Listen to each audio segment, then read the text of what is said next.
በክልላችን በጣም በርካታ ልምድ ያላቸው አርሶ አደሮች ስላሉ አሁን ላይ ሰፋፊ ክላስተሮች ያሉበት እስከ 2800 ሄክታር ድረስ በአንድ ቦታ ላይ የበቆሎ ክላስተር እስከ 300 400 500 700 ሄክታር ድረስ የስንዴ የሌሎች ሰብሎች ክላስተሮች የጤፍ ክላስተሮች ያሉበት አግባብ ነው ያለው ማለት ነው።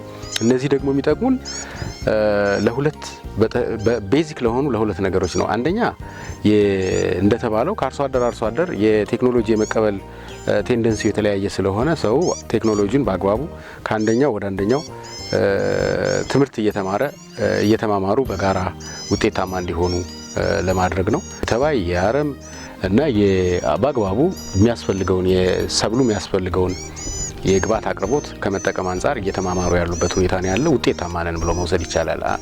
የበቆሎ ክላስተሮችን ስታያቸው ሁሉም ወደ 2000 ሄክታር 1000 ሄክታር የተዘሩ በአንድ አካባቢ የተዘሩ የአንድ አርሶ አደር የሚመስሉበት ሁኔታ ነው ያለውና ይሄ እየተማማሩ ያመጡት ውጤት ነው ብሎ መውሰድ ይቻላል። ሁለተኛው በክላስተር መደራጀታቸው በጣም አስፈላጊ የሚሆነው ለኢንዱስትሪዎች ለማኒፋክቸሪንግ ኢንዱስትሪዎች በግብዓትነት ስለሚያስፈልግ አርሶ አደሩ ተደራጅቶ ባመረተ ቁጥር ባርጌን ይሄ የመከራከር አቅሙ ወይም ተጽዕኖ በገበያ ላይ ተጽዕኖ የመፍጠር አቅሙ ከፍ እንዲልና ተደራጅተው ወደ ኢንዱስትሪ ለማምረት የሚያስችልበት አግባብ ስላለ ለዚህ በጣም ተጠቃሚ የሆነ ያለበት አግባብ ነው ያለው ማለት ነው። አሁን ላይ ባለበት ደረጃ የሰብሉን ቆመናም ስናየው በጣም በጥሩ ሁኔታ በጥሩ ጤነኝነት ሁኔታ ላይ ያለበት አግባብ ነው ያለው።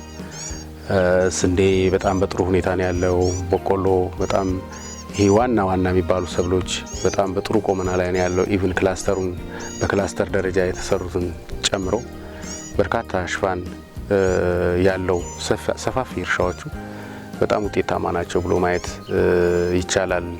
ምናልባትም ባለፈው እንደ ሩብ ዓመት ስንገመግም አሁን ላይ ያለው የሰብል ቆመናችንን ስናየው በጣም ጥሩ የሚባል ደረጃ ላይ ነው ያለው። አንድ የተወሰኑ ቦታዎች ላይ ትንሽ አልፎ የስንዴ ዋግ የተከሰተበት ነበር። እሱንም ማኔጅ ማድረግ የተቻለበት አግባብ አለ ማለት ነው። ስለዚህ በአጠቃላይ በዚህ ዓመት አርሶ አደሩ በአግባቡ የቴክኖሎጂ አቅርቦት በመጠቀሙና ሜካናይዜሽንን በአግባቡ ፕራክቲስ በማድረጉ የሰብል ምርት ሂደቱ ጥሩ ቆመና ላይ ነው ያለ ብሎ መገመት ይቻላል። አሁን ላይ እኛም ይህንን የሰብሉን አሁን ያለበትን ደረጃ በመመልከት የአረምና የተባይ አሰሳ ስራ እየተሰራ ነው። ከአጠቃላይ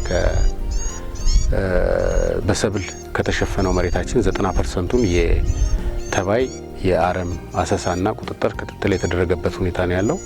ይሄም የሚያመላክተው ቅድም ካልኳችሁ ምልክቶች ውጪ በጥሩ ቆመና ላይ ነው ያለ ብሎ መናገር ይቻላል።